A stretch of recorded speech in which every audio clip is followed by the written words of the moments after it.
So if I was to give this movie out of 5, I would give this a 1. It's terrible. It's absolute garbage. This is one of those classic terrible Netflix movie. I don't know. I don't understand why this movie exists. It's that one movie of, oh, we had this law about people cannot die, and now all of a sudden they can die. They found a way of killing people. And who do they have to kill?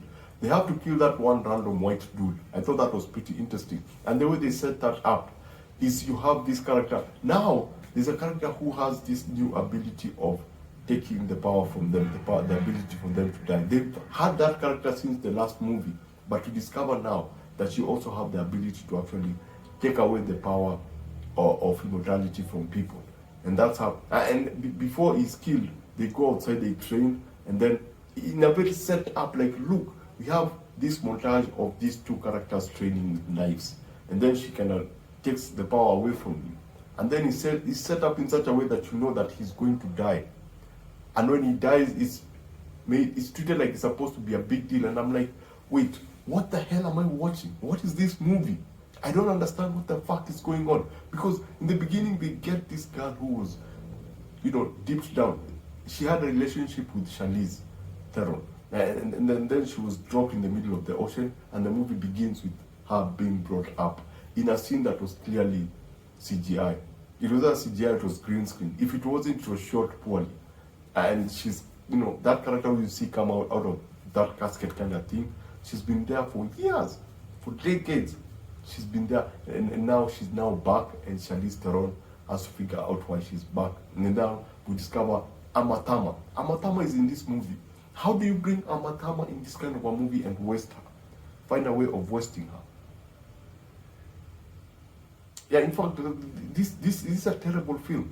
And it's in the pacing, it's in how it's written. It does not need to be we don't need another movie, because this is supposed to be a first of two.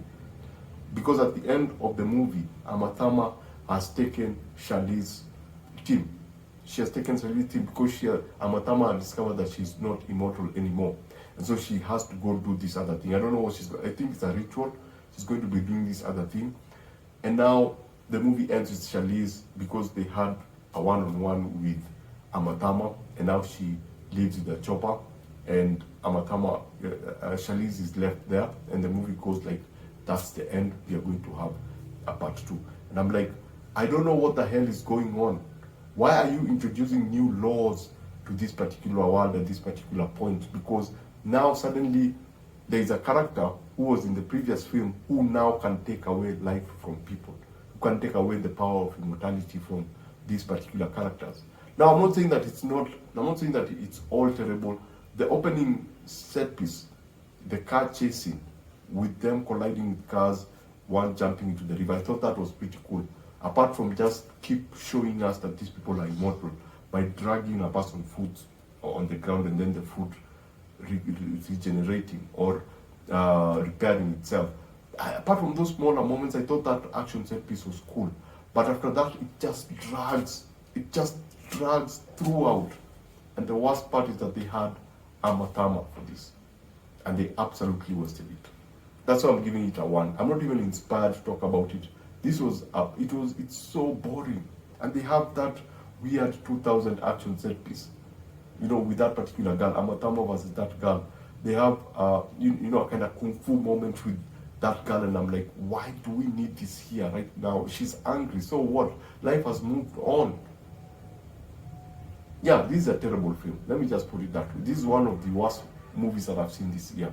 If you're looking for a movie to watch, an alternative, go watch Underworld. Underworld is a better film, way better, well thought out, fleshed out properly. You don't have random moments where now characters can die because you didn't find a clever way of putting that in the first movie.